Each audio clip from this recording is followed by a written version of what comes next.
What's up guys, this is Ultimate Device Vids, and today in this video we're going to be doing a battery drain test between the new 2022 third generation iPhone SE and the iPhone 13 mini. And as always, I want to mention a few things before we get started. First off, it's very important that I mention that a very large factor that contributes to how your battery life is going to be is the condition of the battery in your device. Of course, the longer you use your device and the more charge cycles you put it through, over long periods of time, the battery in your device will degrade. However, to keep things fair in this video, as you can see, both devices have batteries that are in good condition. In the battery health settings, they're both showing at 100%. Also, True Tone, Night Shift, and Auto Brightness are disabled on both of these devices. Also, they're both running the latest version of iOS 15 as of recording this video. The screen brightness on both of these devices is set as close to the same as I could get. It is particularly difficult to match the brightness of an OLED display to an LCD display using the tools that I normally use, so I did my best to make the brightnesses on these two devices as similar as I could. So rest assured, any minor display brightness differences between these devices is barely noticeable, if noticeable at all. Also, the volume is turned all the way down on both of these devices. And with both devices charged up to 100%, we're going to go ahead and turn off the power source that they're connected to, get rid of the power cables, and we're going to kick things off with 1 hour of YouTube video streaming. So we're going to stream the very same video on both devices at 1080p quality, full screen for 1 hour. And checking in after a full hour of YouTube video streaming, the 13 mini is at 97%, and the third generation SE is at 93%. Next up, we're going to head on over to Instagram for 1 hour. For the first 10 minutes, we're going to be flipping through stories, and for the remainder of the hour, we'll be scrolling through posts containing both image and video posts. And guys, as I always like to mention in my battery drain test videos, you should keep in mind that there's always a variety of varying factors that contribute to how your battery life is going to be. Of course, factors like what you do on your device, as I mentioned earlier, the condition of the battery in your device, the brightness of your screen, any background processes that are running, cell signal strength, and just a whole host of other things. And of course, I'm controlling as many of these variables as I can to get the most accurate results. Both of these devices are connected to the very same Wi-Fi network. As I said earlier, the brightness is set as close to the same as I could get. Also, there's no SIM cards in either of these devices to create a level playing field in regards to cell signal strength drainage. So you should definitely keep in mind that in the real world, factors will vary all over the place for sure. But even in a hyper-controlled test environment like this, there's always going to be minor variables that throw each device off a little bit. So rather than interpreting this video as a hyper-detailed percent point by percent point analysis, you should just interpret this video as gauging overall battery performance of these two devices in comparison to one another in a super controlled environment. And after a full hour of Instagram checking in, the 13 mini is at 90% and the third generation SE is at 84%. So with both devices continuing to perform quite well and pretty similar to each other in the grand scheme of things, we're going to move on to 1 hour of playing Minecraft. And quick note, the render distance setting for both of these devices in the Minecraft settings is set to 8 chunks. And basically this setting determines how far out into the game is going to be rendered out when you're playing it. Now the default render distance setting on the third generation iPhone SE is 8 chunks. However, for whatever reason, the iPhone 13 mini's default was 1 chunk lower, but I moved it up to 8 chunks so they're both on the same render distance setting just to keep things as fair as possible. And alright, so we're just going to play the game for 1 hour. And checking in after a full hour of playing Minecraft, the 13 mini is at 71% and the third generation SE is at 64%. So with the 13 mini remaining in the lead, but with the third generation SE following close behind it, we're going to move on to 1 hour of web browsing. So for the first 30 minutes, we're going to be loading new web pages and scrolling through web pages on apple.com. And for the second 30 minutes, we're going to be doing that on theverge.com. And after a full hour of web browsing, checking in, the 13 mini is at 63% and the third generation SE is at 56%. So with the same overall trends continuing and both devices continuing to hold up pretty good, we're going to move on to 30 minutes of Subway Surfers. And after playing Subway Surfers for 30 minutes, checking in, the 13 mini is at 57% and the third generation SE is at 49%. Next, we're going to move on to playing Temple Run for 10 minutes with ads appearing in between each round of the game. This leaves the 13 mini with with 55%, and the third generation SE with 46%. Next, we're going to head on over to PUBG for 1 hour of playing the game. And before we get into playing PUBG, I just wanted to quickly show you guys that the graphics and frame rate settings are set to the exact same for both of these devices, being HD for graphics and high for frame rate. This is the way that they were both set at by default, but again, I just wanted to let you guys know that everything is set the same. But alright, so we're just going to go ahead and get into a match and play for an hour. And after a full hour of playing PUBG, the 13 mini is at 40% and the third generation SE is at 26%. So with the first round of the test complete and the 13 mini taking a little bit of a more noticeable lead over the SE at this point, we're going to head back to YouTube for our second scheduled hour of video streaming, once again at 1080p quality, full screen. And checking in after another hour of YouTube video streaming, the 13 mini is at 32% and the third generation SE is at 15%. So we're going to head on back to Instagram for our second scheduled hour, and once again for the first 10 minutes we'll be looking through stories, and for the remainder of the hour we'll be scrolling through posts. And this leaves the 13 mini with 23% and the third generation SE with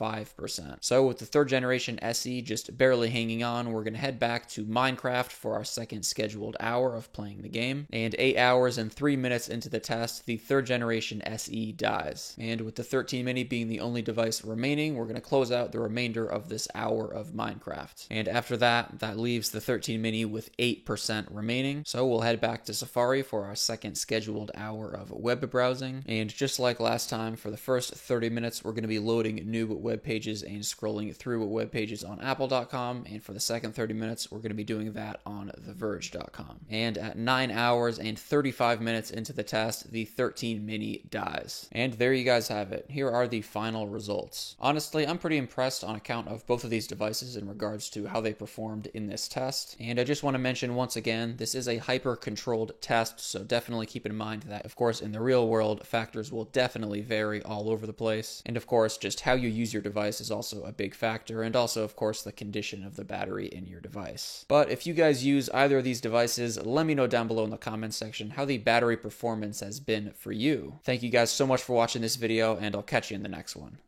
Peace out.